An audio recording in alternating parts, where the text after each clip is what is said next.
Hoy vamos a terminar con la guía de equilibrio químico. Con EDIT ustedes resolvieron los cuatro primeros problemas. Sí.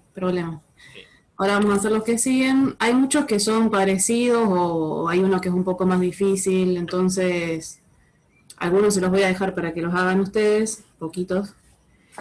Y más bien vamos a hacer acá los que tengan alguna complejidad mayor. O sea, con los que vamos a hacer en clase ustedes van a poder hacer los que les queden de tarea. Entonces, hoy quedan problemas que están por ahí un poco relacionados con lo que vieron la clase pasada con Ana, pero más que nada es todo lo último que vieron hoy. Y hay muchos ejercicios, pero ya van a ver que son fáciles de plantear. ¿Sí? Este tema no tiene mucha complejidad por ahí para entenderse. Sí, por ahí con la parte matemática que van a quedar ecuaciones que van a tener que o son cuadráticas, o bueno, como este problema con el que vamos a arrancar, que hay que trabajar con una desigualdad, pero más allá de eso no tienen mayores complicaciones. Entonces arrancamos con el problema 5, que nos plantea cuál será la concentración mínima en que debe hallarse presente el malato para conseguir que la reacción de la fumarasa se realice hacia la derecha, en estas condiciones de pH y temperatura, sabiendo que la concentración de fumarato es 10 a la menos 3 molar. Y tenemos como dato el delta G 0 de la reacción. Bueno, entonces tratemos de ponernos en situación, digamos, que es lo que nos están planteando. A mí me dan la reacción planteada de malato que se transforma en fumarato, es decir, el malato es un reactivo, el fumarato sería producto. El tema es que yo tengo una determinada concentración de producto en el sistema, que es 10 a la menos 3 molar. Y lo que me piden a mí que calcule es cuánto voy a tener que poner del malato, o sea, de reactivo, para que esta reacción me siga produciendo producto, o sea, que después de un determinado tiempo esta concentración sea mayor. ¿Sí? Y esta es una reacción que es en fase líquida. Entonces, ustedes estuvieron viendo la clase pasada gráficos de este tipo, ¿no? Donde graficaban la energía libre en función del grado de avance de la reacción.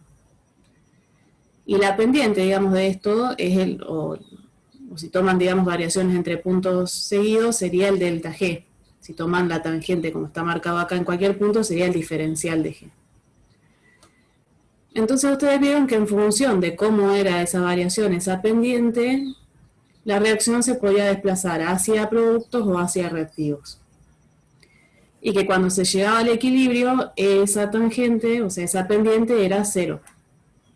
Por eso, cuando ustedes parten de la expresión del delta G, y es una condición de equilibrio, esto lo hacen 0 y esto se transforma en la K, en la constante de equilibrio.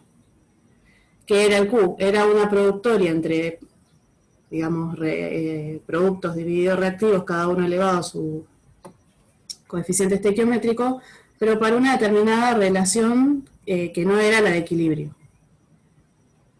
¿Sí? Por otra parte, vieron lo que eran las reacciones endergónicas o exergónicas, que simplemente el signo del delta G siempre es productos menos reactivos. Entonces me indicaba quiénes tenían mayor energía, digamos, si los productos o los reactivos. En este caso, fíjense que el dato es positivo.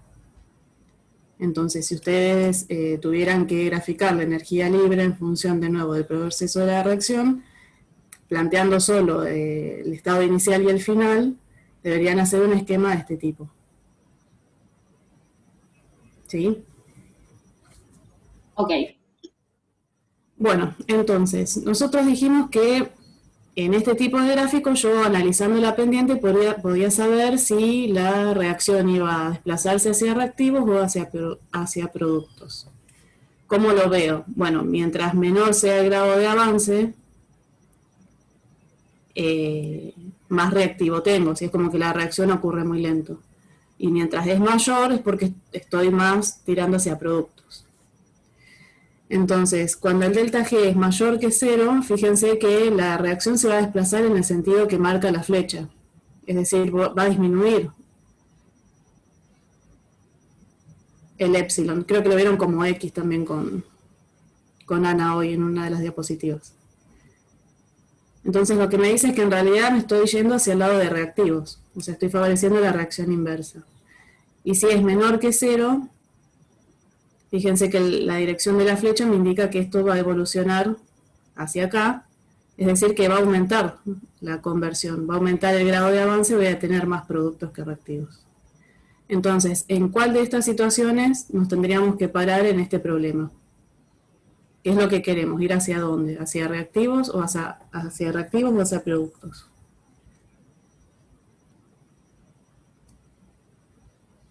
Hacia el reactivo. ¿No querés saber la concentración de malato? Yo quiero saber qué concentración tengo que poner de malato para que la reacción se desplace hacia dónde. Hacia productos. Hacia productos. Hacia productos. Entonces yo quiero estar de este lado. ¿Sí? Quiero saber qué concentración tengo que poner. A ver, si uno partiera del recipiente vacío, digamos, o solamente conteniendo esta concentración que me dan de dato de fumarato, si yo agrego una cantidad cualquiera, esto es probable que para llegar al equilibrio, si esta concentración es mucho mayor que esta, o sea, dependiendo de la relación que la va a dictar la constante de equilibrio, esto se va a desplazar para acá. O no. Digamos, yo no quiero agregar una cantidad y ver qué pasa. Yo quiero agregar una cantidad determinada para que esto sí o sí me siga produciendo fumarato. Entonces yo voy a querer estar en esta condición. Quiero agregar una determinada cantidad de reactivo para que el delta G sea menor que 0 y esto se desplace hacia productos. Es decir, que después de un tiempo determinado yo tengo una concentración de fumarato que sea mayor a la inicial. ¿Sí? Sí, sí. Sí. Bueno, entonces como ya sabemos cómo se expresa el delta G, para una productoria que no va a ser de equilibrio, ¿sí? Porque yo precisamente lo que quiero es desplazar hacia la derecha este equilibrio, voy a plantear que esta igualdad va a tener que ser menor a 0. ¿Sí? Va a tener que ser negativa. Y ahí voy a empezar a trabajar matemáticamente. No tengo un número determinado del delta G que quiero. Simplemente sé que quiero que sea negativo. ¿Sí?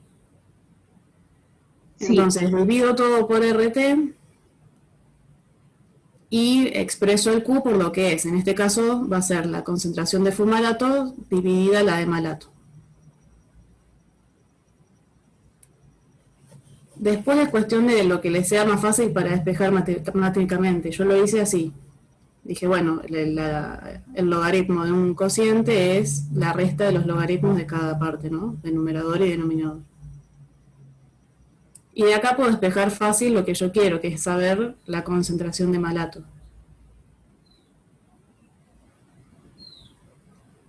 ¿Sí?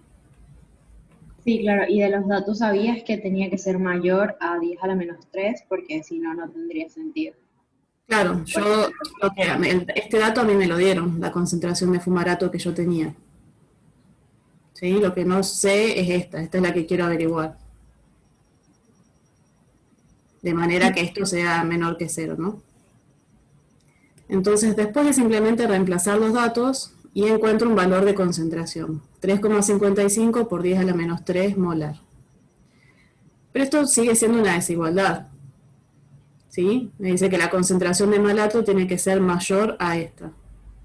¿Qué pasaría si yo pongo exactamente esta concentración?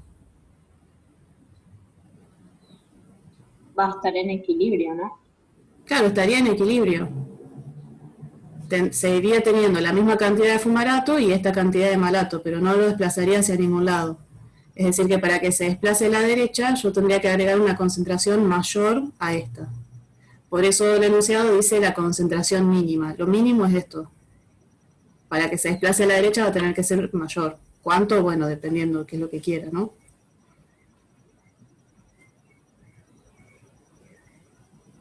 Sí, perfecto. Bueno. Pasemos al que sigue. El problema 6 nos dice calcular el porcentaje de ácido acético que se esterifica cuando una mezcla que contiene inicialmente un mol de ácido acético, un mol de etanol y un mol de agua alcanza el equilibrio a 100 grados Celsius y volumen constante. Y nos dan como dato la KC. a la misma temperatura que quiero analizar. Bueno, entonces fíjense que de nuevo estamos en una reacción que es en fase líquida. ¿Sí? Todos estos reactivos, acá me dicen la cantidad que tengo y que el volumen es constante. Es decir, que yo trabajar con moles o con concentraciones molares va a ser lo mismo, porque divido todos los números de moles por el volumen, básicamente. Lo primero que tendríamos que hacer entonces es, como trabajaron con EDIT, plantear qué condición inicial tengo, en términos de concentraciones, en este caso, por lo que les explicaba recién, y qué es lo que voy a tener en el equilibrio. ¿Se animan a ir planteando eso? Sí.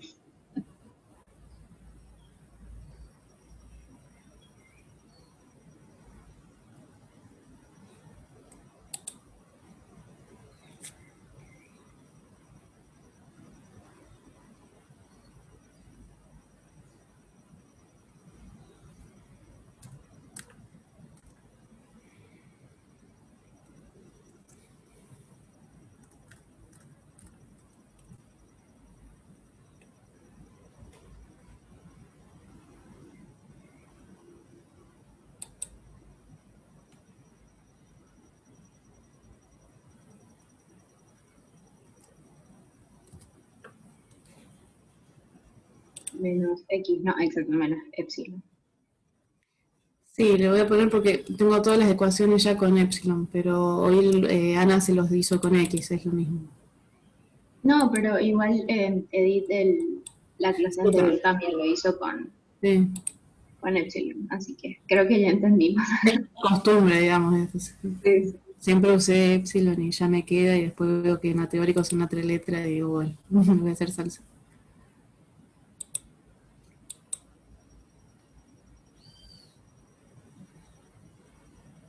Voy a poner algo que sea parecido a un epsilon porque no encuentro.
Bueno, llegaron a esto mismo. Sí, profe. Un poquito más. Sí. Entonces después lo que faltaría es plantear la KC, que en este caso es un dato, pero nosotros sabemos que la KC es la productoria de las concentraciones de reactivos y productos elevada a cada uno sus coeficientes estequiométricos, con el signo que le corresponde, ¿no? Y en este caso lo que se toma como referencia es una concentración 1 molar. ¿Sí? De la misma manera que el Kp tenía una referencia que era una presión de 1 atmósfera, en este caso es la unidad, pero en unidades de concentración molar. Entonces ahora quedaría reemplazar, digamos, estas concentraciones por lo que ustedes encontraron acá arriba.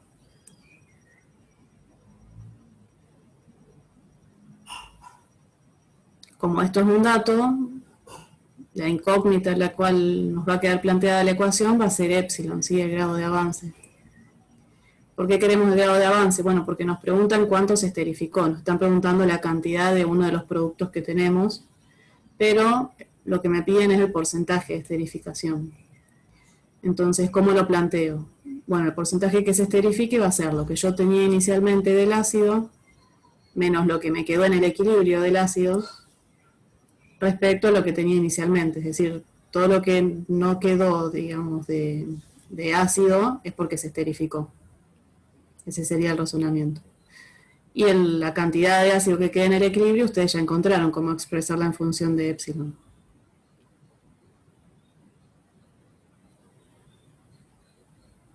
¿Sí? Ok, sí. En forma genérica no importa si parten de 1 mol, 2 moles o 3 moles, siempre va a ser el número de moles que tengan iniciales menos lo que quede en el equilibrio, que siempre va a ser esa cantidad inicial menos lo que reaccionó o lo que se convirtió. Y llego a esta expresión, es decir que si yo puedo encontrar, en este caso, el grado de avance, ya puedo calcular el porcentaje de esterificación. Bueno, yo acá hice trampa. Trampa. Sí. Acá lo único que hice fue reemplazar cada concentración por lo que habíamos encontrado acá. La del éster iba a ser epsilon, el coeficiente estequiométrico es 1, el agua 1 más epsilon, y los reactivos los dos son 1 menos epsilon, así que esto queda al cuadrado. Y como el K era un dato, esto lo igualo a 4, es decir, voy a llegar a una cuadrática, una vez que resuelvan, digamos, todas las distributivas y demás, y voy a obtener de esa, como resultado, digamos, de la resolvente, 2 valores posibles. En general, siempre que tienen una cuadrática y tienen 2 resultados, hay uno que tiene sentido físico con la situación planteada en el problema y otro que no.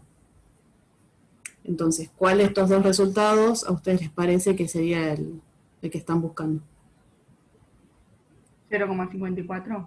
0,54. ¿Por qué? Y si no te da negativa la resta y no tiene sentido. Claro, porque si uno parte de un mol de reactivo, o sea, yo lo que estoy viendo es cuánto se esterifique del ácido. No va a poder ser más de un mol de ácido el que se esterificó, ¿sí? Siempre va a ser una cantidad menor. Entonces el que tiene sentido físico es este. Este es el epsilon que estábamos buscando. Entonces, para calcular ahora el porcentaje de esterificación, simplemente es dividirlo por los moles iniciales que había de ácido, que en este caso es 1, y multiplicarlo por 100. Es decir, que cuánto daría el resultado.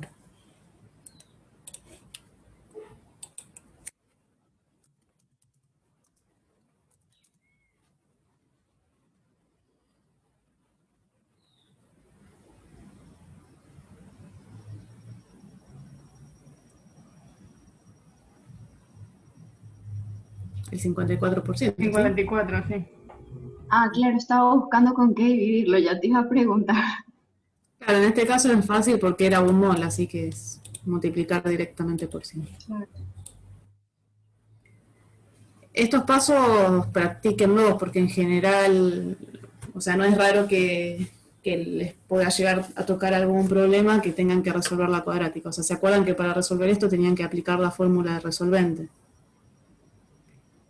Sí. Sí, sí. En general con funciones cúbicas no tenemos en la guía problemas que queden así, tampoco los vamos a tomar en el parcial porque o sea, no tiene sentido porque es más habilidad matemática que lo que entiendan del tema. Gracias. Bueno, el problema 7, les voy a leer el enunciado, pero este es uno de los que les queda de tarea.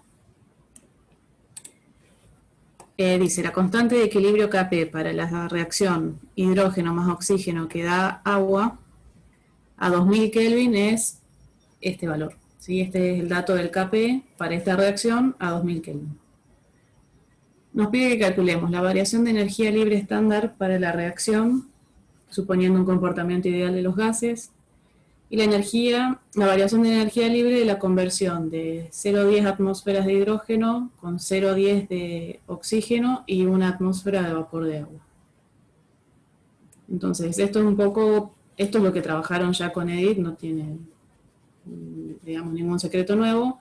Y este otro inciso está más relacionado con lo que vimos en el problema 5. Si me están diciendo, bueno, si yo tengo una mezcla que consiste de esta composición, ¿cuál es la variación de energía libre? No es que sea una condición de equilibrio, a eso es a lo que me refiero, ¿sí? Perfecto. Sí. Bueno, igualmente en todos ya tienen las resoluciones, digamos, de cuando cargue después el archivo al campus, pero ahora los pasamos así de largo. El 8 lo vamos a hacer ahora, que está un poco relacionado con lo que vieron ahora en la última clase con Ana. Dice, los siguientes datos se obtuvieron en un experimento para investigar el efecto de la temperatura sobre la constante de equilibrio de la siguiente reacción. De nuevo estamos con el fumarato y el malato, pero en este caso invertimos la reacción. ¿Sí? El fumarato es reactivo y el malato producto. Nos piden que determinemos el delta H de la reacción y el delta G de ceritos, ambos a 25 grados Celsius. Y nos dan una tabla de datos que es precisamente el valor de Kc a distintas temperaturas. Entonces, nos piden a 25 grados que calculemos el delta G cerito y el delta H. Entonces, empecemos con este. ¿Cómo lo calcularíamos?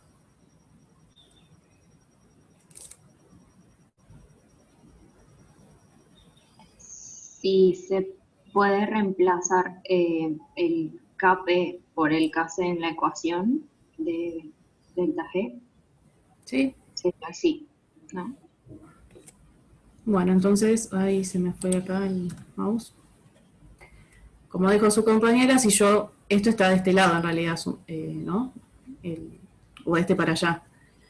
Yo acá ya me adelanté un paso y ya hice el delta G0 porque me está diciendo que son condiciones de equilibrio, entonces directamente me queda que menos delta G0 sobre RT es el logaritmo de Kp, o en este caso va a ser Kc, es indistinto, digamos.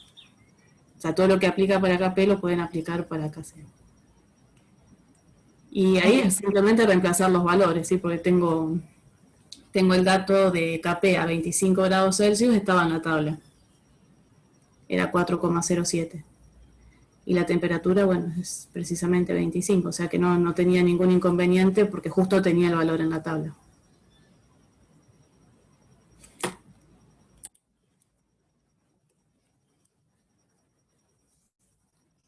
Entonces, pasemos a cómo calcularíamos el delta H cerito. Hoy vieron con Ana la ecuación de Van Hoff que precisamente les daba esa relación que mantiene el logaritmo de Kc o de Kp en función de 1 sobre t. ¿Sí? Ella les hizo toda la deducción.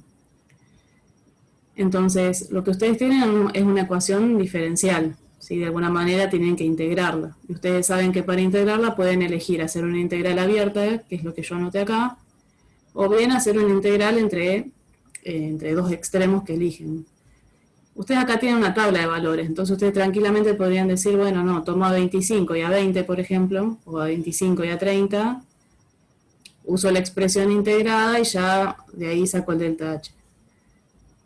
¿Cuál sería el criterio? Si yo tengo más valores que 2, o sea, puedo calcular un valor de delta H que sea válido en todo este rango de temperatura evaluado, no solamente entre este. O sea, estoy acotando mucho si ya tengo la tabla de datos entera. ¿Sí? Entonces, o sea, no lo harías acotado porque te centrarías en esos dos puntos, nada más. Claro, si después en algún momento me interesa analizar alguna condición que esté fuera de este rango que yo elegí, ya no me sirve ese valor. O sea, va a ser mejor utilizar un valor que ya parta abarcando todos estos valores. Perfecto. ¿Sí? Bueno, entonces, ¿cómo serían los pasos? Fíjense que si ustedes resuelven la ecuación de Van Hoff, digamos, haciendo la integral abierta, lo que obtienen es logaritmo de Kc igual a una constante, digamos, el delta H, que es lo que quieren encontrar sobre R, por 1 sobre T, que sería la variable, más una constante. Entonces, si yo tomo como variable 1 sobre T, o sea que esto fuera la X, ¿qué tipo de ecuación sería esta? ¿Qué tipo de función? Lineal. Lineal. ¿Sí? Entonces eso nos conviene a nosotros porque es fácil de hacer la regresión y podemos obtener entonces, en este caso, nuestro interés estaría en la pendiente que obtengamos de esa regresión. Pero no me sirven los datos de la tabla tal cual me los dieron. Porque lo que yo voy a tener que graficar es logaritmo de Kc y en función de 1 sobre T. Entonces ustedes tendrían que agregarle 2 columnas a esta tabla, ¿sí? Donde una sea logaritmo de Kc y van calculando el logaritmo de cada uno de estos valores. Y en otra columna, 1 sobre T, que sería la inversa de estas temperaturas. Siempre acuérdense que estas temperaturas van en Kelvin.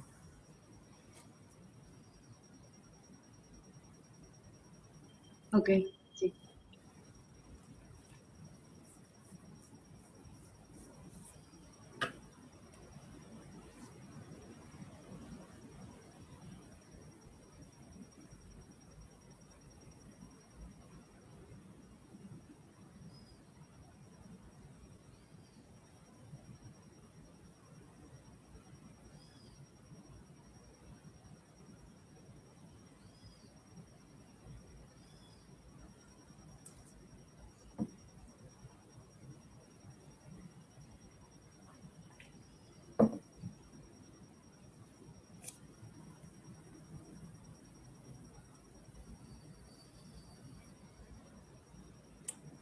Una vez que tienen, digamos, esa tabla de valores completa, tendrían que hacer la regresión lineal con la calculadora o con el Excel, como habíamos visto en la clase de propiedades coligativas, como ustedes puedan ahora que tienen acceso a las computadoras.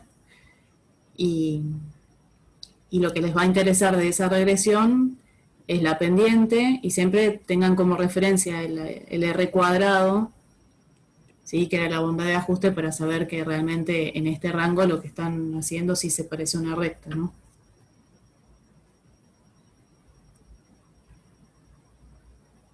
Sí.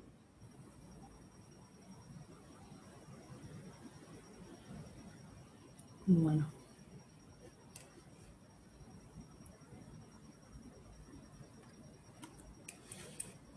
Estoy queriendo salir para poder borrar la... Me deja salir de la... Ahí está.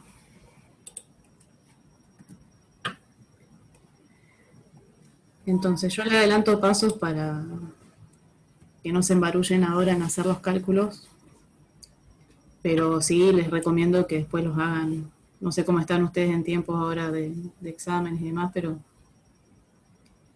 tómense el tiempo para resolver la guía haciendo todos los pasos. De manera que si tienen alguna dificultad sea antes del parcial, que puedan sacarse las dudas. Entonces acá ya agregué las dos columnas que ustedes tendrían que haber agregado, la del logaritmo de KC y 1 sobre T. Y eso es lo que tienen que graficar. Fíjense, en este eje Y están estos valores, y en el X está la inversa de la temperatura. De esta manera, o sea, eso fíjense cuando grafiquen, si usan el Excel, que si ustedes seleccionan las dos columnas al mismo tiempo, es medio arbitrario qué toma como X y qué como Y. Y el valor de las pendientes le va a cambiar si esto está graficado al revés, digamos. Entonces en esas cosas presten atención, en el caso que usen el Excel para resolver el parcial. Estos son todos los puntos, ¿sí?, de la tabla, y lo que después hice fue hacerle la regresión lineal.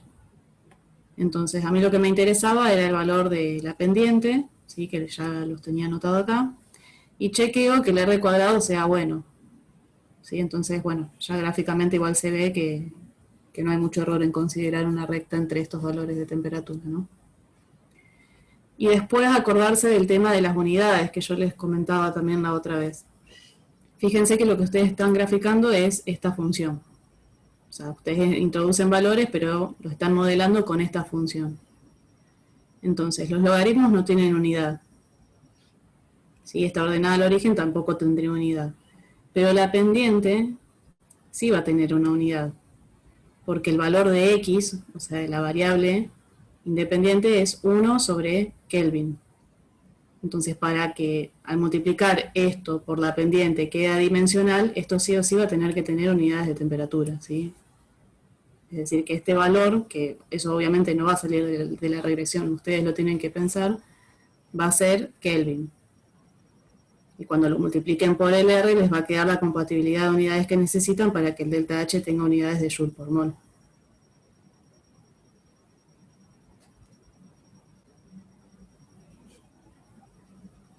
¿Alguna duda con esto?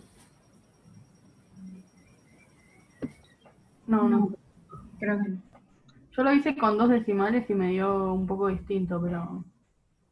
Sí, es que también depende de si cargas todos los datos directo al Excel, te toma más, o sea, te toma Sí, todos los lo hice con la decimales. calculadora, pero En los logaritmos, ¿viste? Solo usé 2 decimales. Sí, sí, está bien. Bueno.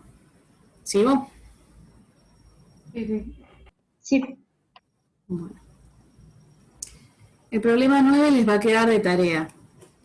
Fíjense que, bueno, vamos a leer el enunciado así, si tienen alguna duda ya lo vemos. La constante de equilibrio Kp para la reacción de hidrógeno con nitrógeno que me da amoníaco es este valor a 400 grados Celsius y este otro a 500.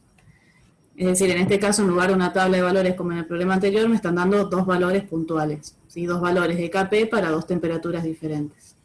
Y nos piden lo mismo, que calculemos la entalpía estándar de formación de un mol de amoníaco.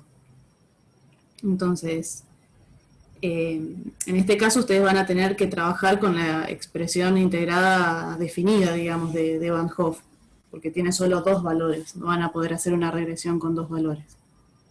Entonces tendrían que tomar un extremo que va a ser 400 grados Celsius y otro extremo que va a ser 500. Igual en otro problema lo vamos a ver también ahora en la clase. Lo otro que tienen que tener en cuenta cuando trabajan así, lo que les piden es la entalpía de formación de una de las sustancias, es que el delta H que ustedes saquen de la ecuación de Van Hoff es de la reacción planteada tal cual está. Y a ustedes acá lo que les piden es la formación de un mol, pero esta reacción me está formando dos. ¿Sí?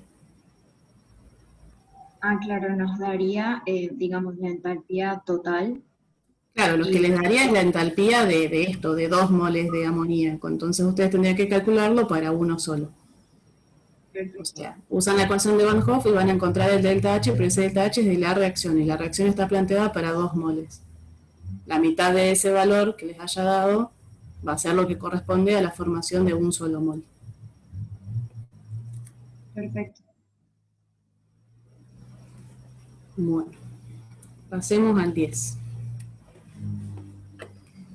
Nos dice, la presión total desarrollada cuando se calienta óxido de mercurio sólido para formar vapor de mercurio y oxígeno, de acuerdo con esta reacción, es de 141 milímetros de mercurio a 380 grados y de 387 milímetros de mercurio a 420 grados.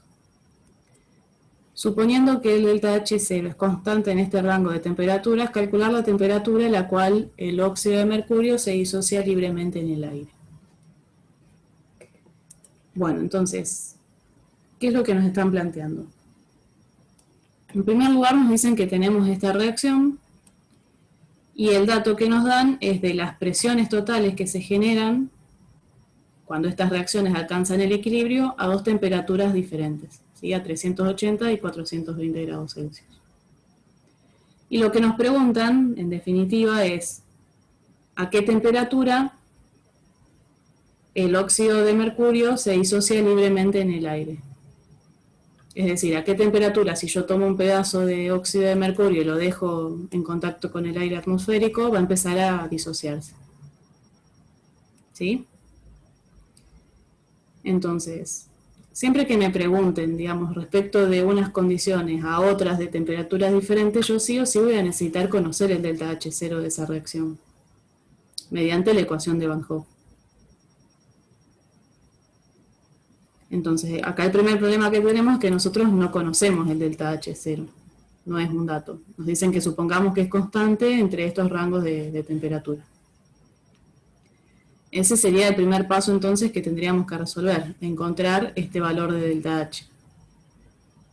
Por lo menos sabemos que tenemos datos a dos temperaturas diferentes, pero no son datos de la constante de equilibrio, no son datos de Kp, son de la expresión total. Entonces vamos a ver cómo se van relacionando todas estas cuestiones. De nuevo, como es una situación de equilibrio, yo tendría que plantear, ¿sí?, qué condición tengo inicial y qué condición tengo de equilibrio. Y plantear los moles totales, como trabajaron con Edith.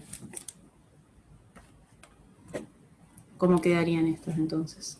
Claro, pero, profe, ahí tomarías, como no te dan ningún dato, asumes que son 2 moles, o sea, cómo estaba balanceada la ecuación, ¿no? O, Podría poner N0, N0. ah,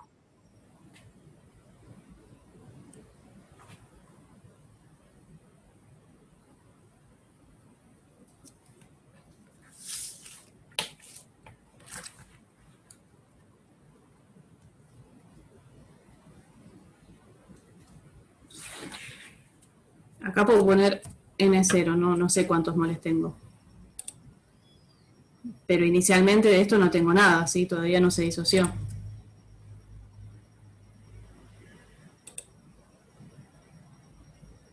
ok. Ahí tendrías N0 menos epsilon.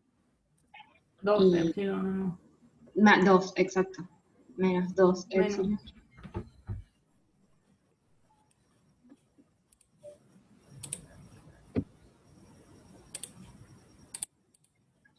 Lo conseguiste. Sí. Y acá te voy a tener. 2 epsilon. 2 epsilon y 1 en el otro. Y acá uno solo. Bueno, ¿y los moles totales a qué serían igual?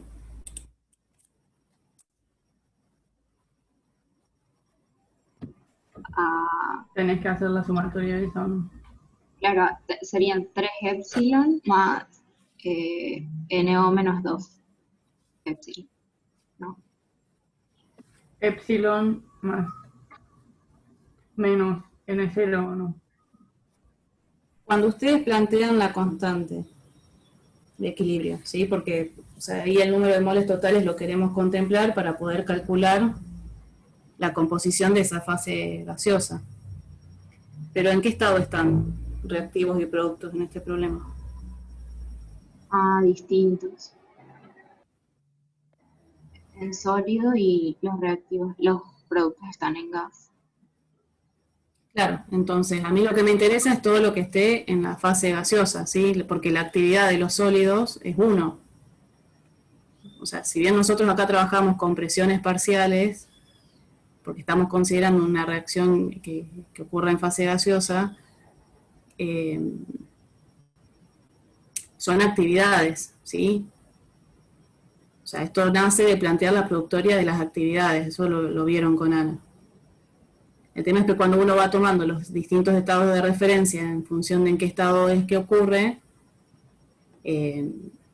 solamente quedan las presiones parciales, ¿sí? Porque la actividad de este sólido es 1. Entonces no me va a influir en el valor de la Kp. Solamente voy a considerar lo que está en fase gaseosa. Entonces esto se los hice plantear, pero tramposamente. ¿Sí? Ustedes acá podrían no poner nada y es válido, porque lo que van a calcular o la Kp que ustedes necesitan está basada solamente en esto, en los productos que tengo en este caso en fase gas. Si acá hubiese otro reactivo en fase gas, bueno, lo considero, pero no es el caso. Es simplemente este sólido que se descompone a diferentes temperaturas, generándome mercurio gaseoso y oxígeno. Entonces los moles totales acá serían entonces 3 epsilon. 3 epsilon. Entonces fíjense que yo acá podría calcular las fracciones molares de la fase gaseosa, ¿sí? ¿Qué fracción voy a tener de mercurio y cuál de oxígeno? ¿Cómo lo hago? Bueno, digo, la cantidad de moles que voy a tener en el equilibrio, que es 2 epsilon, dividido 3 epsilon. ¿Y cuánto me va a dar eso? 0,66. Claro, va a ser 2/3. El epsilon en este caso se me va. Y con el oxígeno hago lo mismo, pero con los moles de oxígeno.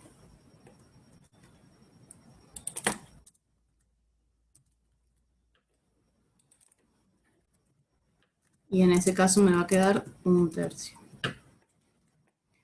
Entonces acá tienen dos maneras de hacer esto, no lo miren por ahora, pero yo lo que tenía como datos en el enunciado eran datos de presión total, a 2 temperaturas diferentes. Pero ahora conozco la composición de la fase gaseosa.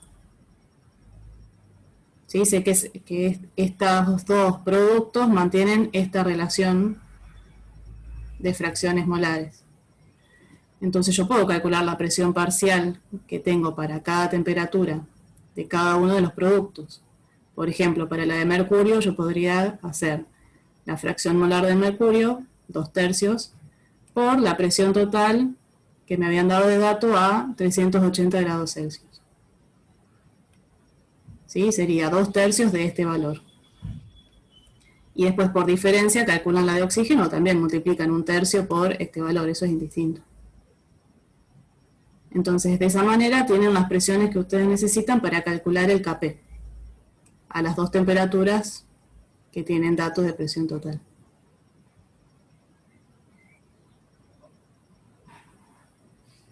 ¿Alguna duda con eso? No, o sea, hay que calcular la presión parcial para cada dato que nos da. Para cada temperatura ustedes tienen un dato de presión total. Lo que tienen que calcular son las presiones Claro, parciales de la parcial. mercurio y oxígeno para cada una de esas temperaturas. Okay. Entonces, en realidad van a tener dos valores de Kp, que ustedes ahora los van a calcular y me los van a decir, así quedan anotados, usando estos dos datos de presión total que venían de hacer la reacción a dos temperaturas diferentes. Acá lo que les escribí, otra alternativa es que, digamos, si ustedes hacen el cociente entre la presión parcial del mercurio y del oxígeno, es lo mismo que ven en la fracción molar. Una es el doble que la otra, y es lo que se mantiene por la relación estequiométrica, ¿sí? Porque solamente tengo estos dos componentes en la fase gaseosa. Y los dos se producen de la descomposición del sólido, por lo tanto van a mantener siempre la relación estequiométrica. Entonces, ¿se acuerdan que en uno de los primeros cuestionarios tenían este tipo de preguntas? De cómo va a ser la relación parcial de uno sobre otro si tienen tantas veces más moles, o etcétera. Entonces, en este caso, fíjense si ustedes hacen esta presión parcial dividido esta, en realidad lo que les queda es la relación entre las fracciones molares, ¿sí? Y una es el doble que la otra. Entonces, la presión parcial del mercurio va a ser el doble que la de oxígeno. Esto es para que ustedes hagan el cálculo como quieran, digamos, porque ustedes tienen la presión total. Si una vez que encuentran la de mercurio, o hacen la resta, o la multiplican por 2 y ya tienen la de oxígeno, ¿sí? Es indistinto. Pero esto sí nos va a servir para el otro inciso. Entonces, hagan los cálculos tranquilos de las presiones parciales, pero sí me dicen los resultados de la constante a cada una de estas temperaturas. Así los agregamos acá que no los tengo.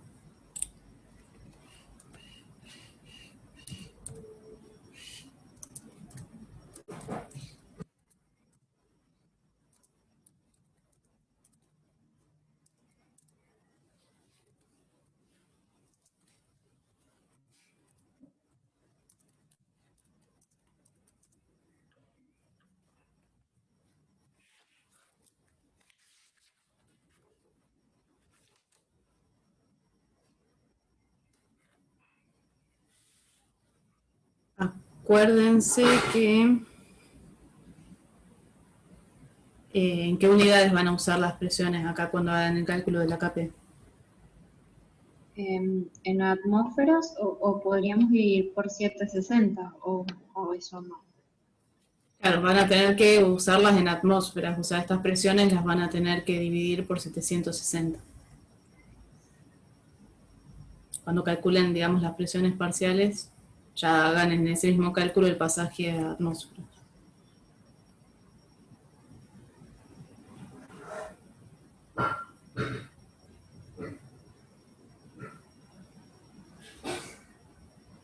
Profe, disculpe, ¿podría subir un poquito más la lámina que... Ah, eso, ahí. Gracias. Para No, ver el ciento. Sí.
perdón, 6,9 por 10 a la menos 3, puede ser.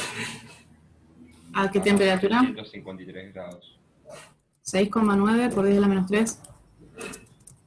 Sí.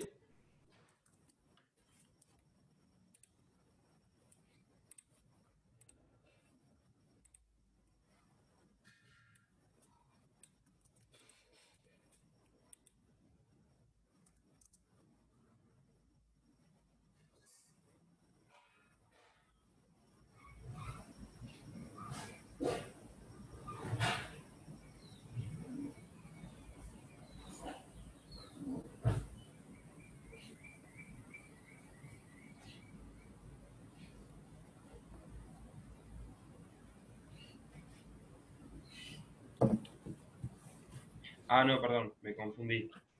8,64 por 10 a la menos 4. A mí me dio 9,45 por 10 a la menos 4. Pero capaz yo usé muchos decimales, pero está más cerca esa que... A la menos 4 es, bueno, a ver, voy a chequear.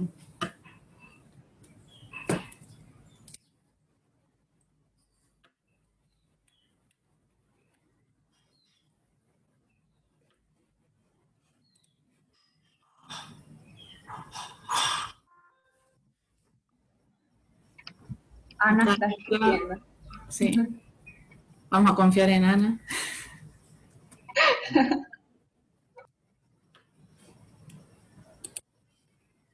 Igual alguien dijo un resultado parecido a este recién. A mí me dio 8,64 por 10 a la menos 4, pero yo usé pocos decimales. Esa fue por eso, sí. Claro, por ahí. Sí, a mí me dio 9,45 por 10 a la menos 4. Este también va a ser a la menos 4, así que eso ya lo corrijo.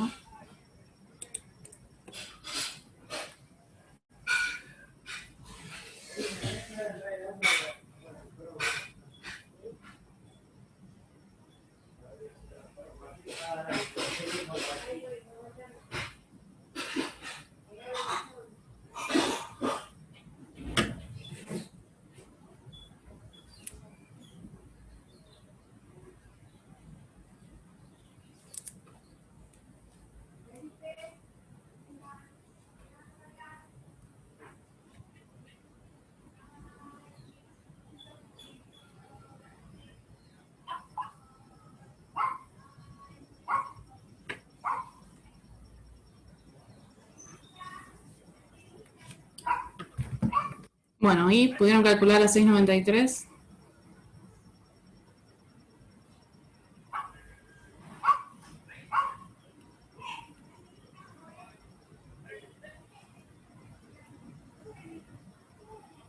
Sí, pero me da 0,0196. A mí también me pareció extraño. Sí. Anita. Ana, confiamos en ti. 0,0 me dicen entonces. Sí, me dio lo mismo que ustedes. 0,0196. Ah, buenísimo. ¿Sí? Sí. Perfecto. Supongo. A mí me dio eso. Vamos a confiar en ustedes. Porque yo tengo los números que son cualquier cosa, pero no sé qué metí. Como uso el celular, reniego por ahí para los cálculos. Bueno, entonces, ya tienen, digamos, lo que necesitábamos para calcular el delta H de la reacción, que me sirve para lo que me pregunta realmente el problema, ¿sí? Entonces, esta es la expresión de Van Hoff integrada entre dos, o sea, la integral definida, ¿sí? Entre dos valores. ¿A qué le dicen K, P2 y T2 y a qué uno? Es indistinto, pero no se mezclen. Es decir, este valor corresponde a este y si quiero lo llamo 1, entonces va a estar acá abajo y es la temperatura de este lado. Y si a este lo llamo 2, bueno, este va a estar arriba y la temperatura va a estar acá en el término que resta. Pero no crucen los valores, que es un error un poco común, digamos. Tienen que ser ordenados en anotar las cosas de manera que no tengan esas confusiones. Entonces, acá directamente faltaría despejar el delta H. ¿Sí? Esto lo van a pasar multiplicando y bueno, todo este sopotroco de las inversas de las temperaturas dividiendo. Chequemos entonces este valor.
Bueno, ¿podrían despejar el delta H?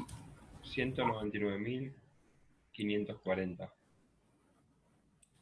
¿En qué unidades? Joule por mol.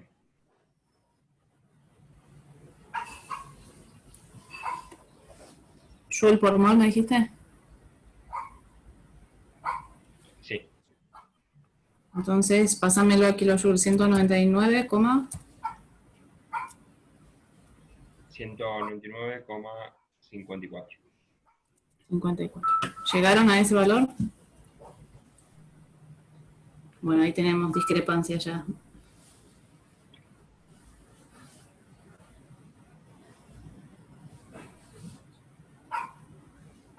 Y a mí me dio cualquier cosa.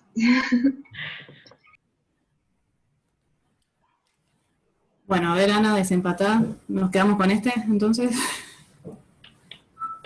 No, a mí me había dado el resultado que tenías vos. Igual ahora estoy volviendo a hacer la cuenta, así nos sacamos la duda. Ah, quizás fue porque yo puse el valor mío de KP. A ustedes le había dado 9,38 joules. Ahí debe estar la diferencia. Bueno. Entonces dejemos este y después resuelven el tema bien de los cálculos. O sea, chequeen que los pequeños errores que tengan sean realmente por ahí de las unidades, de los decimales que tomaron, revisen la conversión de las unidades de la presión, porque en otra cosa no creo que haya error, porque después era multiplicar por 2/3 o 1/3, así que eso no va a tener. O si usan 0,33, eso les va a ir dando algunas diferencias en el valor, y bueno, puede ser que esto cambie un poquito después. O sea, todo lo que vayan alterando acá, en cuanto a decimales y en redondeos, va a terminar afectando un poco acá. Bueno, entonces ahora ya tenemos el delta H, pero este no era el objetivo del problema. El objetivo era saber a qué temperatura esta sustancia se iba a descomponer libremente en el aire. Pero bueno, esto era un cálculo auxiliar que necesitábamos conocer para poder plantear esa situación nueva. Lo que tendríamos que pensar ahora es qué significa que se disocie libremente en el aire. El planteo va a ser el mismo, digamos. Yo voy a llegar a una determinada condición de equilibrio, pero lo que cambia es que la presión total, como es la disociación es libre en el aire, va a ser la atmosférica. Pero lo otro que va a cambiar es que ya no van a mantener la relación estequiométrica que se mantenía hasta ahora.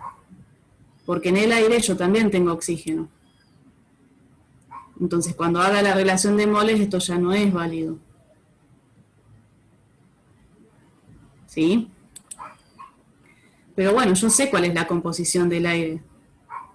Nosotros sabemos que aproximadamente el 21% es oxígeno. Entonces, en realidad, al decirme que se disocia libremente en el aire, yo sé dos cosas. Uno, que la presión es la atmosférica. Y otra, que ya sé cuál es la presión parcial de oxígeno.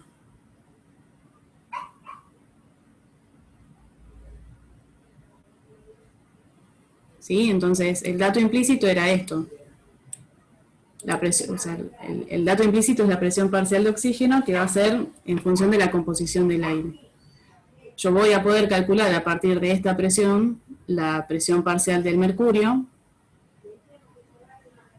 y de nuevo puedo calcular la Kp que corresponde a esa disociación libre en el aire. Pero a mí no me piden la Kp, me piden la temperatura. Entonces tengo que volver a usar ahora con este valor de Kp la ecuación de Van Hoff y elegir alguno de los dos que calculamos antes para poder calcular esta temperatura. ¿Sí? Entonces, a nosotros nos dieron datos de presión total a dos temperaturas diferentes, ¿sí? Que se generaban por la descomposición de esta sustancia.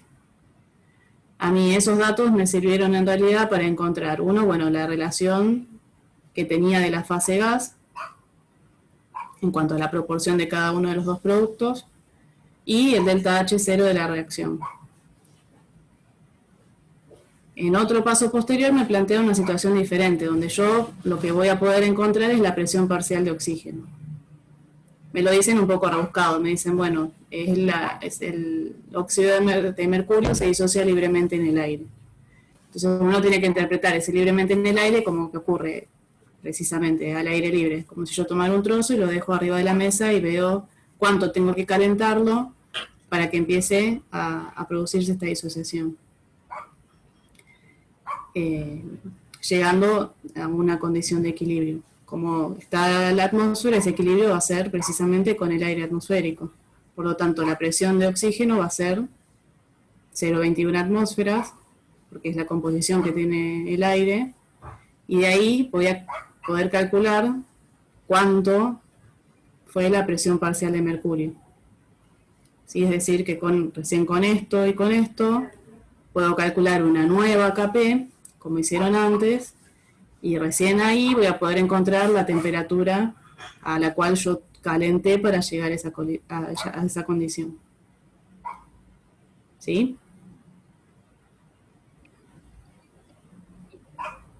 Sí. Perfecto. Bueno, estas cosas sí a veces suelen aparecer, digamos que uno les dé los datos para que encuentre un delta H, pero después les hable de una condición que sea una temperatura distinta a la cual uno les dio de datos, ¿sí? Entonces esa práctica de calcular con dos datos el delta H y a partir de eso calcular una nueva condición, practíquenlo. Si yo llamo 3 a la condición 3, a esta condición nueva de la disociación libre en el aire, acá puse Kp2, pero pueden tomar cualquier valor de los que tenían antes. O sea, es indistinto si tomen este o este. La diferencia va a ser poquita, digamos, con el valor que yo les pongo acá. ¿Sí? No es que tienen que seguir algún criterio. Eligen la que ustedes quieren. Claro, entonces lo que tenemos que entender, disculpen, es que de ese enunciado nos están diciendo, bueno, ahora la presión es esta, y se sigue cumpliendo, obviamente por estequiometría, la relación anterior que ya tú habías escrito. Entonces, de ahí ya sabemos las presiones parciales y podemos calcular todo lo demás. Claro. Sí. Ok, perfecto. ¿Qué criticarían de este problema viendo este dato de temperatura?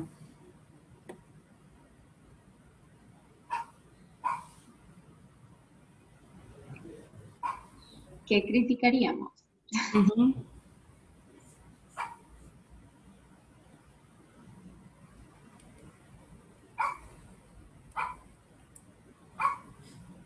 Fíjense que este valor de temperatura lo calculamos utilizando un delta H, que los calculamos en qué rango de temperatura.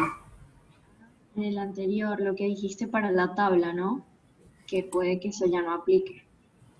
Claro, ahí, o sea, es poca la diferencia, pero yo usé dos valores porque, no sé, de forma práctica les habrá resultado fácil medir esos dos valores, pero si yo tuviese más datos experimentales a distintas presiones totales como me dieron antes, en lugar de dos, y bueno, ya estaría más cubierta para una situación nueva entrar dentro de ese rango. Acá con dos valores eso se va acotando mucho y es lo que nos pasa.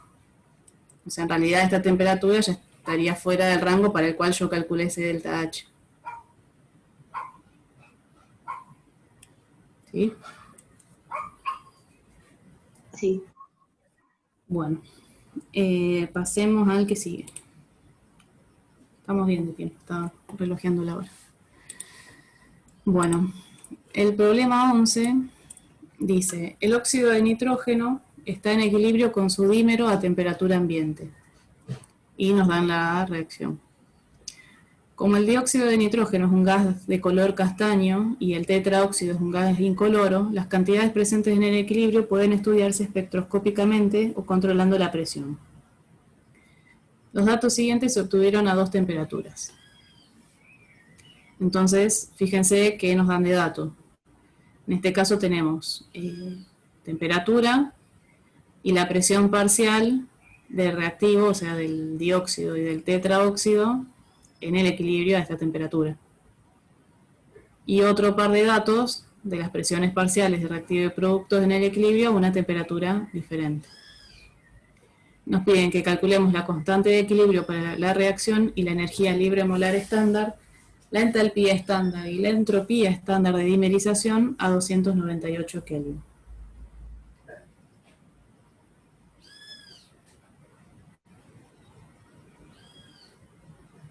Bueno, acá es un poco seguir la misma discusión. O sea, yo el 298 lo tengo en la tabla, pero si tengo dos valores, y es preferible usar todos los valores experimentales que tengo. Claro, ahí integrarías de nuevo, digamos, entre los dos valores por si acaso. Claro, para calcular la entalpía estándar, sí. Ahora, la energía libre, no. Si ya tengo el dato de la constante de equilibrio, esta temperatura, eso es lo que me permite calcular el delta G. Sí. El tema es cómo encontramos la constante, ¿sí? El Kp, porque a mí me dan los datos de las presiones parciales. Entonces, bueno, tienen que hacer siempre el mismo planteo que tenía inicialmente y cuál es la composición de equilibrio. ¿Sí? Planteo el Kp, en este caso me va a convenir, como no sé qué moles tengo iniciales, pero tengo las presiones, plantear directamente en función de las presiones que tengo de dato. Así que no voy a desglosar esto en la fracción molar por P total porque no me conviene. La Kp queda expresada de esta manera, la presión del tetraóxido dividido la presión parcial del dióxido al cuadrado. Y estos son los datos que ya tengo en la tabla, así que simplemente es resolver esta ecuación para las dos temperaturas que nos dieron de dato. Entonces, de nuevo, fíjense que las presiones están en milímetros de mercurio, deberían pasarlas a atmósfera. Y calculan el Kp. Y me dicen los resultados.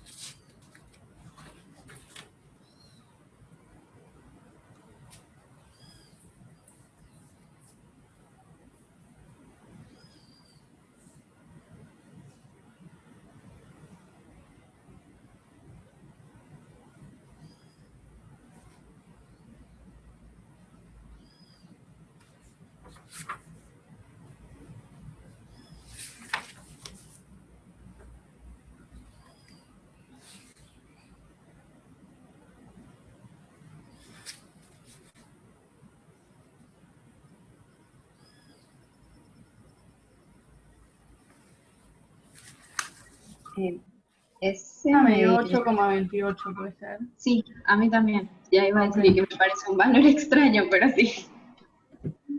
Bien, y ahora la otra temperatura.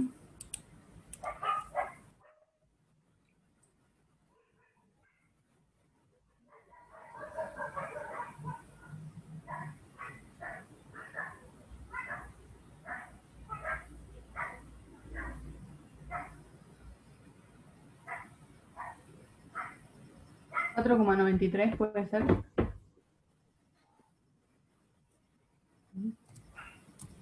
Sí, también me dio eso.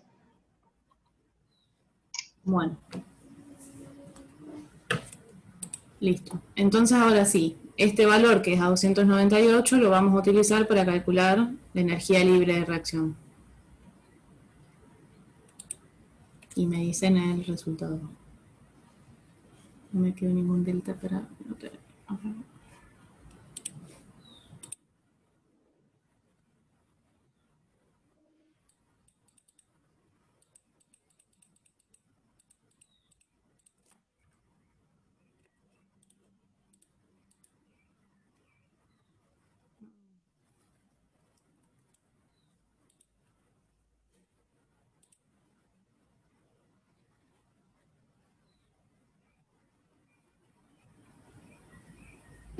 El delta G me dio menos 5,24 kilojoule sobre mol. Sí, sí es. Acá está en Joule, por eso. Acá sería 5,23, pero está bien. Sí, sí, sí, me dio justo eso también, lo que tienes ahí anotado. Perfecto. Bueno, entonces esto era una de las cosas que nos pedía. Después nos pedía también entalpía estándar de reacción, que para eso íbamos a usar la expresión de nuevo de Van Hoff entre dos valores. Para eso ya tenían la otra KP calculada a 305 Kelvin. Entonces de nuevo despejar de acá el delta H.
Me dio el delta H menos 55.973,21.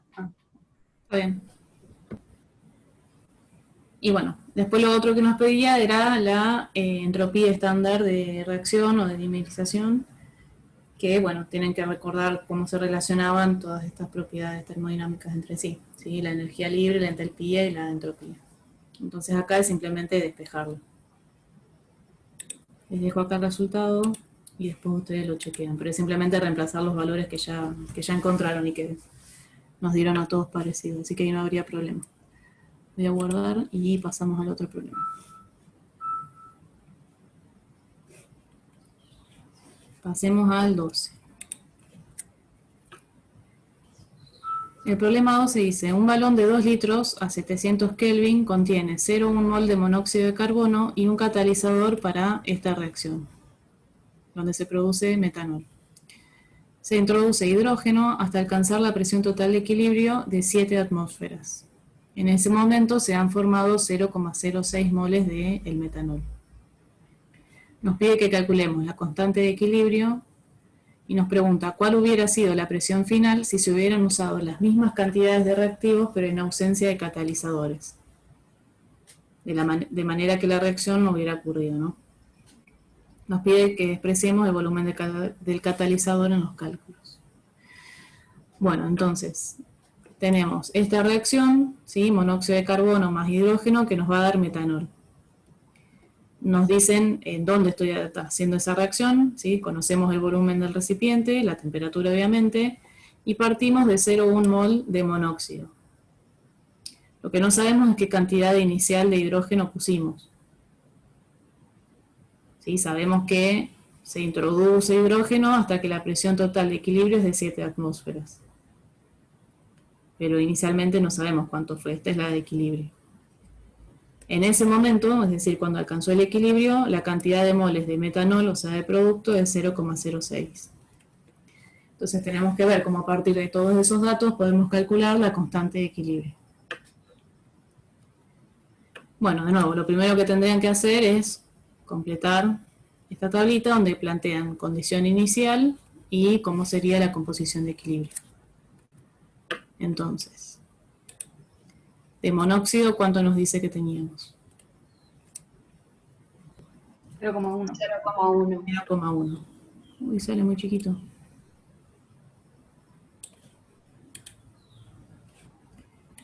De hidrógeno no sabemos, N0 le vamos a poner. Y de metanol nada. En el equilibrio, ¿qué voy a tener? 0,1 menos epsilon. Perfecto.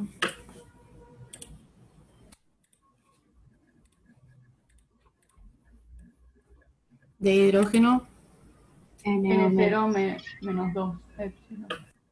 perfecto. Y de metanol, Epsilon. epsilon. Los moles totales, ¿a qué serían igual?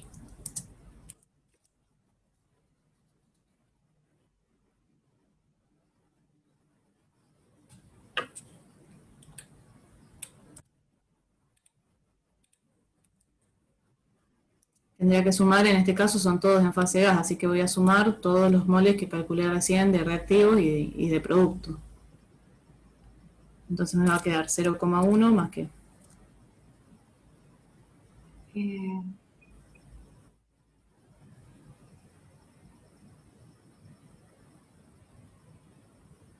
más N0 Haz N0 menos 2 epsilon. Menos 2 epsilon. menos 2 epsilon. ¿Sí? Uno se cancela porque hay uno de producto. Bueno. Pero, ¿qué otro dato me daban a mí en cuanto a la condición de equilibrio? La presión total. Por un lado me decían cuál era la presión total de equilibrio y además, Los moles de metanol puede ser. exacto, los moles de metanol, es decir que yo ya sé cuánto vale epsilon. Claro. ¿Sí? Epsilon en este caso es igual a 0,06 mol. Pero bueno, sigo teniendo dos incógnitas, o una, porque no conozco la cantidad de moles iniciales de hidrógeno, con lo cual tampoco puedo conocer la cantidad de moles totales. Pero yo tengo otros datos en el enunciado. Por un lado, como ustedes dijeron, tengo la presión total en el equilibrio. Conozco la temperatura, pero también me dijeron cuál era el volumen del recipiente. Y como me dijeron que podía despreciar el volumen del catalizador, puedo asumir que todo el volumen del recipiente va a estar ocupado por reactivos y productos. Es decir, que con la ley de los gases ideales, yo puedo calcular el número de moles totales en el sistema.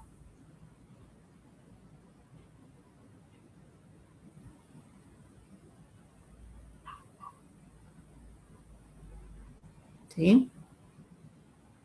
Sí. Sí. Conociendo el número de moles totales, ahí sí voy a poder conocer cuántos moles de hidrógeno puse inicialmente, digamos. Entonces, acá les voy a ir poniendo los resultados, que yo los había camuflado un poquito. Resolviendo la ecuación de los gases ideales, obtenemos el número de moles totales. Y ahora simplemente despejar de acá los moles de hidrógeno. Eso sí, háganlo y me dicen cuánto les da. Profe, disculpe. Sí. De dato del volumen, ¿qué utiliza? Acá dice 2 litros. Perdón, no lo vi. Ah, no, está bien.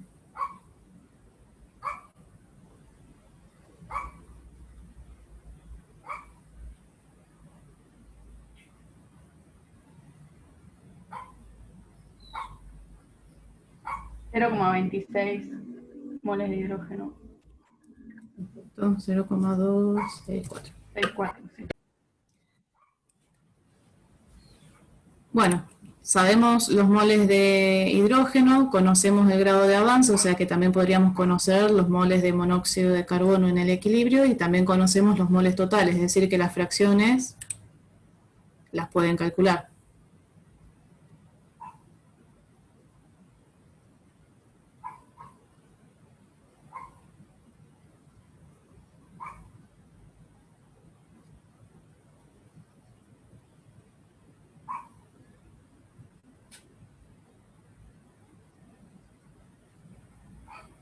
Esto sería 0,04, por ejemplo, dividido 0,244.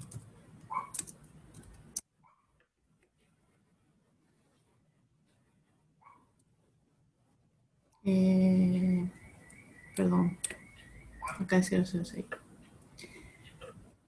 Esta sería 004, ¿sí? La diferencia de 0,1 menos el grado de avance, que era igual a los moles de metanol. Y así calculan todas las fracciones molares. Con eso pueden ir a calcular la Kp. Pueden reemplazar cada presión parcial por la fracción molar que calcularon acá, por la presión total, después van a hacer el delta nu, que hoy hablaban con Ana de nuevo.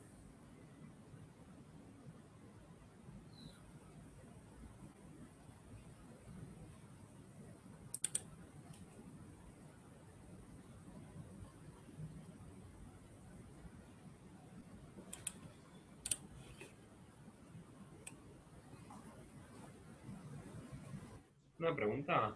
¿Sí? ¿Cómo sacaron el número de moles de hidrógeno? Porque no me da. Y fíjate que lo despejás de acá.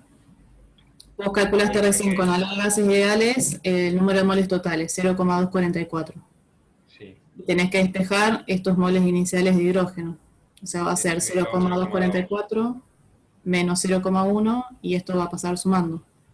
Más 2 por el epsilon, que es 0,06.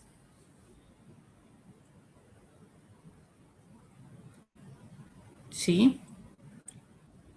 Ok, a ver, ahí lo rehago.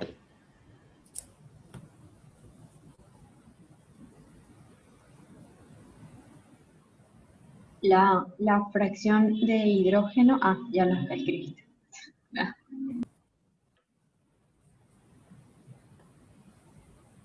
¿Pudiste llegar al valor? Sí, ahí llegué. Perfecto. Perfecto, gracias. Bueno, entonces, si reemplazan acá cada presión parcial por la fracción molar o por la presión total, ¿a qué coeficiente quedaría elevado? A la -2. A la -2, ¿sí? Acá tienen 1 y acá tienen 3, que resta, digamos. Así que les va a quedar dividiendo por P total al cuadrado. Y con eso ya pueden calcular entonces la Kp, porque la presión total, ¿se acuerdan que era 7 atmósferas? La usamos para calcular los moles totales. Después lo que nos pedían era que calculáramos la presión final del sistema si no hubiese habido catalizador. Es decir, si la reacción no ocurriera. Entonces tenemos que pensar qué es lo que yo tendría en el sistema, en ese balón, si la reacción no ocurre. Bueno, lo que yo voy a seguir teniendo van a ser los dos reactivos. Voy a tener monóxido de carbono y la cantidad que agregué de hidrógeno. Es decir, que acá lo que voy a tener es 0,1 moles, y en este caso que ya calculamos el valor, 0,264 moles de hidrógeno. ¿Sí? Sí, entonces tendría 0,364. Igual. Perfecto. Entonces con eso hago un pasito inverso a lo que planteamos antes. Conozco el volumen del recipiente, en este caso conozco los moles totales y la temperatura, puedo calcular cuál va a ser la presión en el sistema. Entonces este es el resultado que da de utilizar estos moles y los datos que ya teníamos. Entonces fíjense esto, que si no ocurriera la reacción, la presión sería mayor. Sí. ¿Y por qué pasa eso? A ver si tapo ahí la respuesta. ¿Qué pasa con el número de moles si se da la reacción?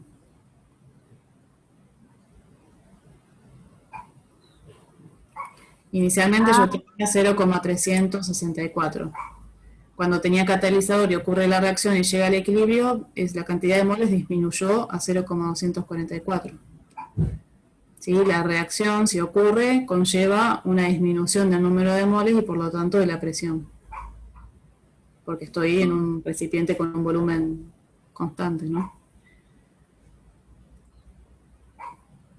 Bueno. Sí. ¿Alguna duda con este ejercicio?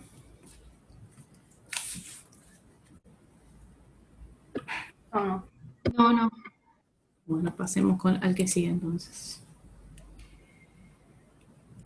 El problema 13 nos pide que calculemos el grado de disociación del tetraóxido de nitrógeno. Esta reacción la vamos a usar mucho y en ambos sentidos en los problemas que quedan. En presencia de 0,25 atmósferas de nitrógeno a 45 grados Celsius y una presión total de 1 atmósfera.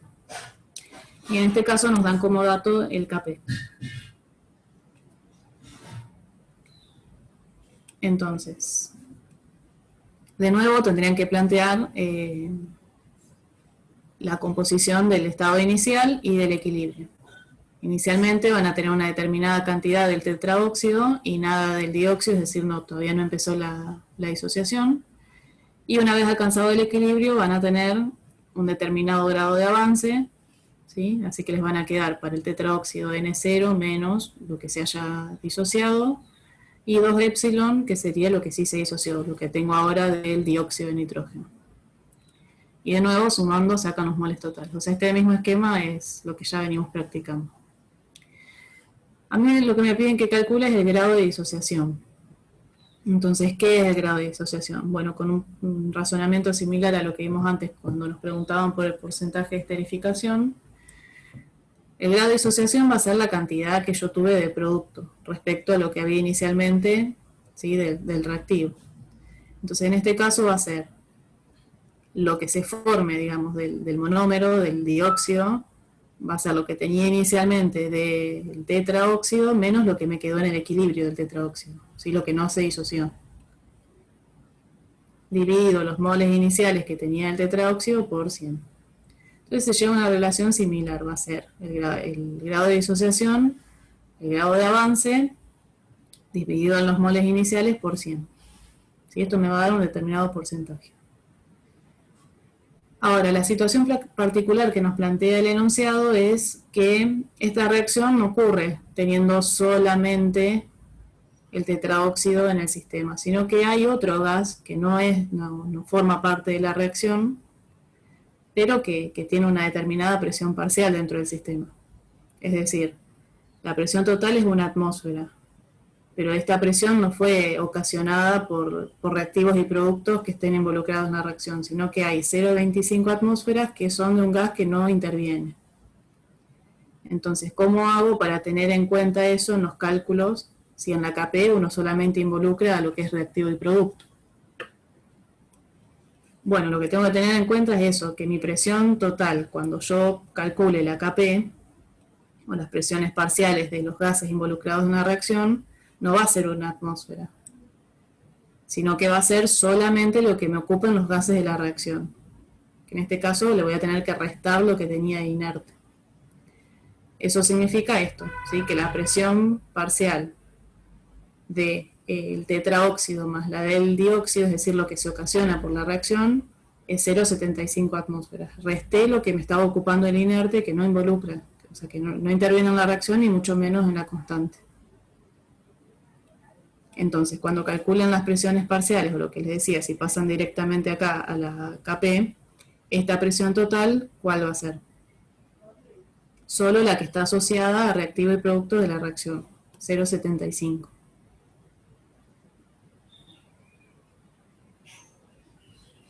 Ok, sí. Bueno, de nuevo les va a quedar una ecuación que ustedes van a tener que trabajar matemáticamente, estoy ya muy viernes. Yo acá les dejo todos los pasos, pero a lo único que quiero llegar es que vean que acá no importan los moles iniciales de los cuales ustedes parten. En general, siempre toman la unidad. O sea, como decir, bueno, lo refiero a 1 y listo, como es un porcentaje, después va a ser proporcional. Agregué 1, 10 o 20. Pero no importa, digamos, porque cuando ustedes resuelven para este tipo de casos, o sea, para las disociaciones, la KP, no necesitan conocer el valor de los moles iniciales, ¿sí? Por cómo está definido el grado de avance, fíjense que llegan a esta relación que es nada más ni nada menos que el grado de disociación al cuadrado.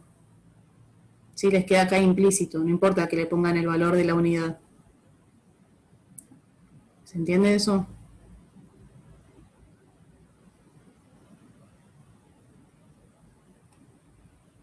Porque no me decían Más de o menos, cuánto ¿lo puedes tiene repetir, el por óxido. favor? ¿Cómo? No, si lo podías repetir, por favor. Claro. Nosotros planteamos toda la, digamos, la composición inicial y de equilibrio asumiendo un N0, que lo dejamos acá anotado, pero no es un dato en el problema. No me dicen a mí 2 moles, 3 moles de tetraóxido. No me dijeron cuánto tenía inicialmente. Entonces, una solución fácil es que ustedes digan, bueno, lo refiero a un mol, como no me dice, tomo un mol. Pero si ustedes siguen trabajando con esto, digamos, en la ecuación de Kp, sin asumir un valor del N0, lo que les estoy diciendo es que no importa, porque después cuando trabajan matemáticamente, en lugar de despejar solo el épsilon, despejen el épsilon sobre el N0, que es precisamente el grado de disociación, que es la variable que nos están pidiendo que calculemos. ¿Sí? Cuando ustedes hacen todos estos pasos, que ahora no tiene sentido ir viéndolos, digamos, pero como ya los tienen escritos, cuando ustedes lo vayan haciendo, fíjense que llegan a esta relación. Épsilon al cuadrado sobre los moles iniciales al cuadrado. Esto es el grado de disociación al cuadrado, no importa si yo acá pongo 1, 2 o 3 moles, ¿sí? A eso es lo que voy. Sí, ahí entendí. Gracias. Perfecto. Bueno, entonces de acá directamente, sacando la raíz cuadrada de todo esto, pueden encontrar el grado de disociación que acá lo anoté. Faltaría multiplicarlo por 100 si lo quieren en porcentaje, ¿no? Fíjense que el grado de disociación quedó como función de que del valor de la Kp, que tiene sentido, digamos, porque sería lo que tengo de producto, y si depende de la Kp va a depender de la temperatura, pero en este caso, por cómo es la estequiometría, me queda también acá la presión total del sistema.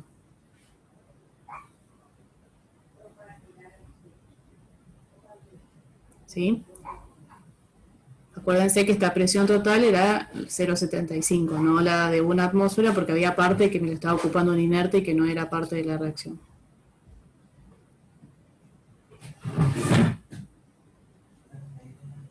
¿Alguna duda con esto? No. No, creo que se entendió. Hay que sentarse y Es resolver. un esbozo matemático para llegar, digamos, al grado de disociación en función de la Kp que otra cosa. Digamos. Pero sí les tiene que quedar en claro eso, digamos, como está planteado el enunciado, me dan como dato la presión total, pero al mismo tiempo me dicen que yo tengo una presión o una fracción, digamos, de esa fase gaseosa que está ocupada por un gas que no interviene en la reacción. Y lo que tienen que tener en claro es que cuando ustedes plantean la Kp, solamente intervienen los gases de la reacción. Si tengo un inerte, no puedo tenerlo en cuenta. Y en este caso, para descontarlo, es por medio de la presión total. Esta presión total no es el dato directo que me dieron, sino que le tengo que restar la presión del inerte.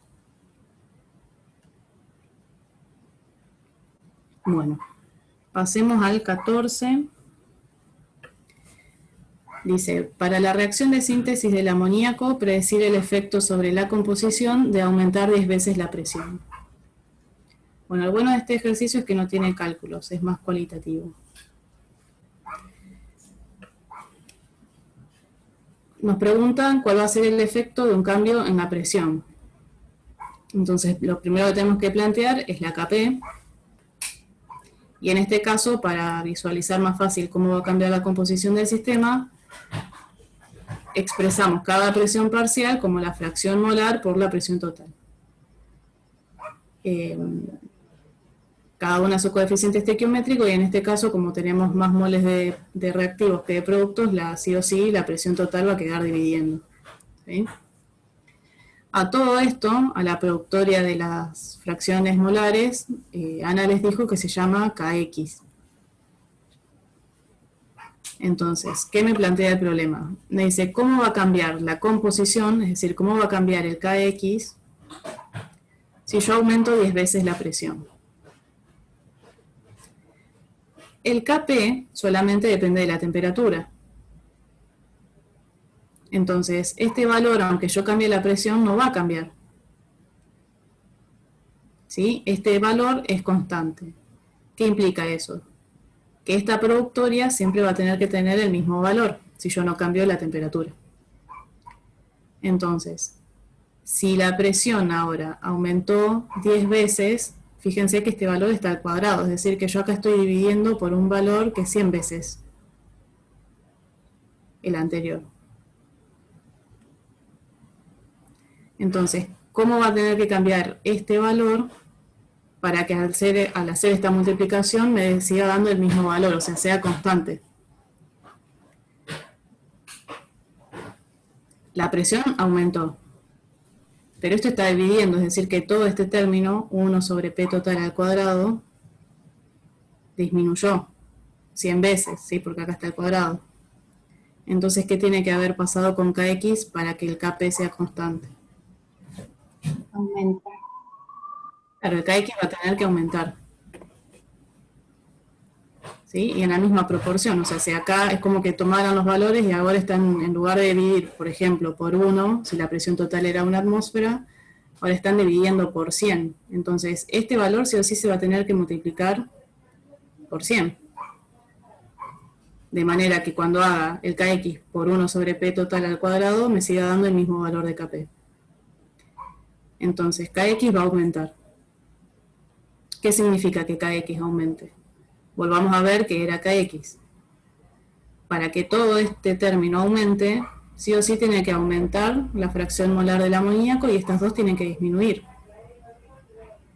¿Sí? Es decir, que ¿cuál es el efecto entonces sobre la composición o sobre la reacción de aumentar la presión? ¿Hacia dónde se desplaza? Hacia productos. Claro. ¿Sí? Entonces, eso tenganlo en cuenta y bueno, Ana hoy también se los aclaró. El Kp solo depende de la temperatura, pero un efecto, o sea, un cambio en otra variable del sistema, de volumen o de la presión, sí puede tener un efecto en la composición de equilibrio, que es lo que estamos viendo acá. El Kp es constante, sin embargo la composición de equilibrio va a ser diferente si yo aumento la presión 10 veces.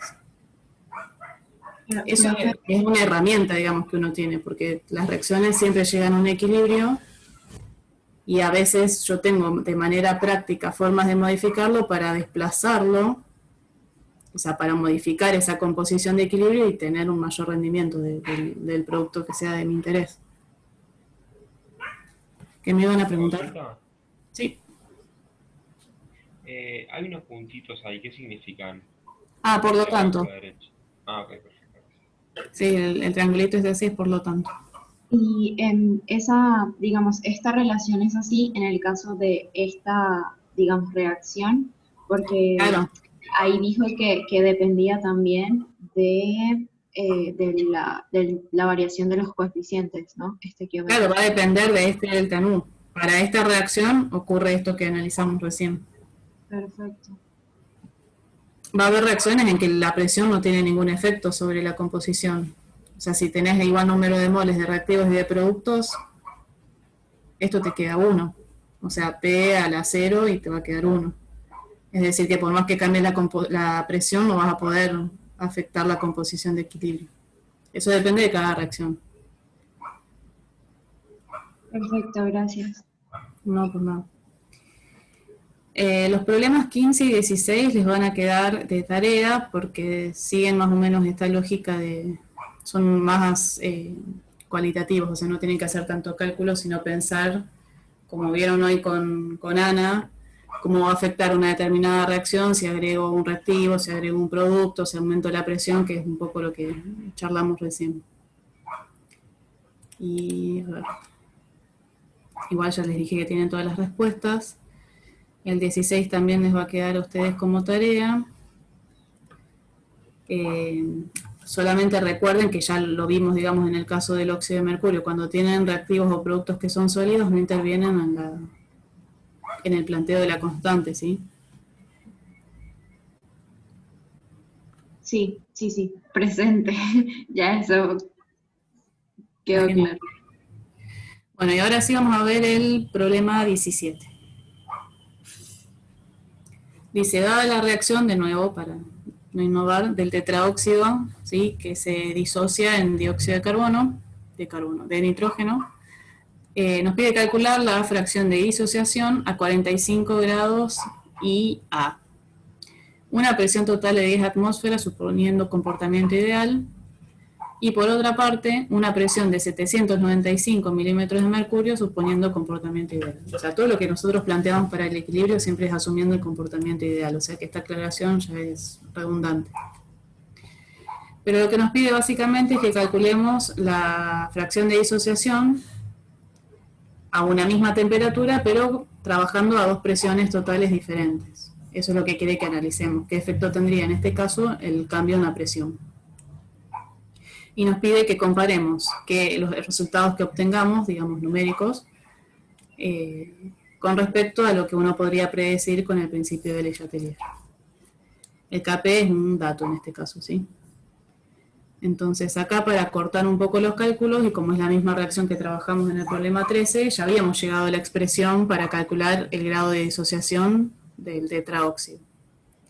Y habíamos llegado a esta ecuación donde les comenté que solamente dependía del Kp y de la presión total. Entonces simplemente sería reemplazar en este caso la presión total con los dos valores que nos dieron de dato. ¿Sí? Siempre en atmósferas, eso sí, lo tienen que tener en cuenta. Igualmente, aunque no les dieran dos valores para calcularlo, fíjense que si ustedes analizan la ecuación van a llegar a la misma conclusión. ¿Qué pasa si yo aumento la presión? Si aumento la presión, todo esto se vuelve más pequeño. Y voy a estar sacando la raíz cuadrada de un número cada vez más pequeño, es decir, que el grado de disociación sí o sí va a disminuir. Y si disminuyo la presión o trabajo una presión menor, todo este término se hace más grande y voy a tener mayor grado de disociación.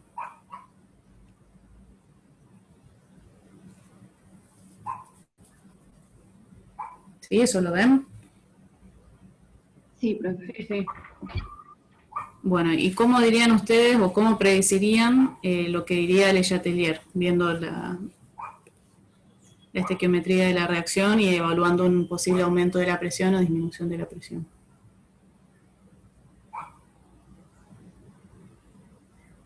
Sin leer. Me olvidé de poner acá rectángulo blanco. Sin hacer trampa.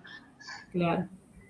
O sea, al principio de Le Chatelier lo que les dice es que ustedes parten de una condición de equilibrio, pero inducen una alteración, ¿sí? Modifican algo.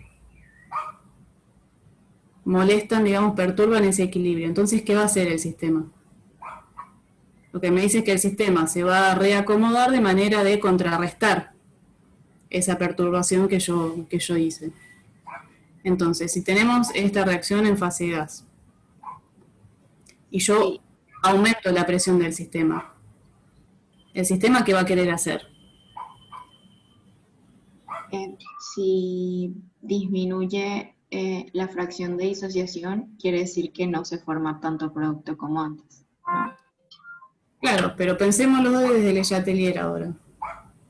Acá ya lo vimos desde las ecuaciones del grado de disociación. O sea, ya vimos que se aumentaba la presión, el grado de disociación disminuía. Pero bueno, ¿por qué pasa eso? Si yo aumento la presión del sistema, Le Chatelier me dice que el sistema va a tender a contrarrestar, o sea, a hacer algo para que el efecto sea el contrario al que yo le hice. O sea, si yo le aumenté la presión, el sistema va a hacer algo para disminuir la presión. Entonces, viendo ahora la reacción, ¿para dónde se va a desplazar de manera que la presión sea menor?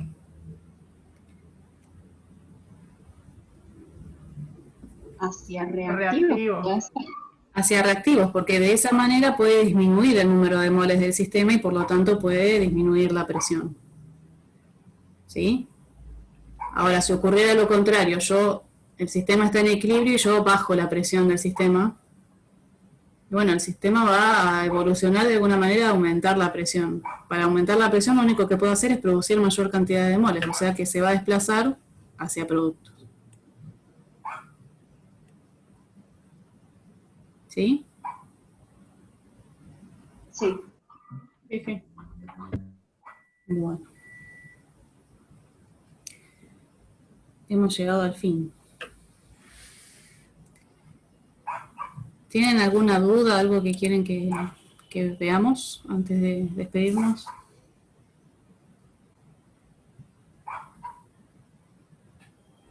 Yo consulté en la teórica el tema de la diferencia de los coeficientes estequiométricos, porque me hace mucho ruido visual que tiene como el valor absoluto.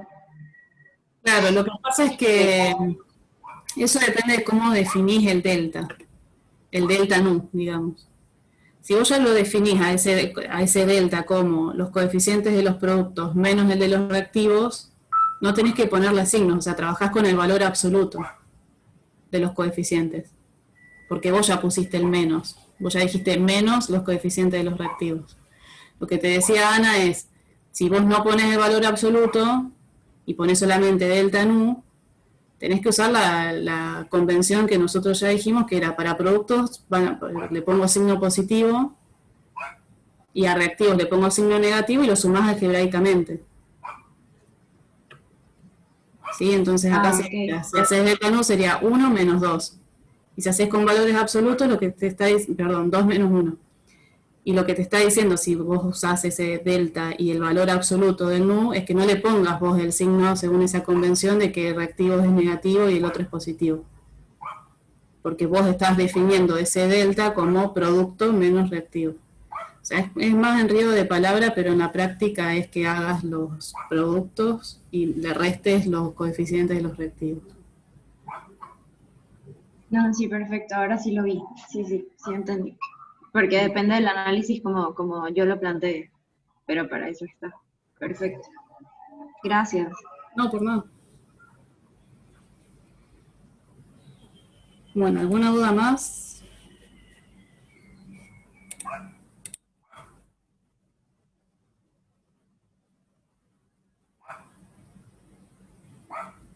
Bueno, acuérdense que les quedó el problema 7, 9, 15 y 16 para que practiquen ustedes. Ok. De todas maneras, yo ahora subo este archivo que tiene las resoluciones, digamos, pero traten de plantearlos ustedes y cuando se traben o quieran chequear, ahí sí consulten el PDF. Bueno. Ya por hoy terminamos.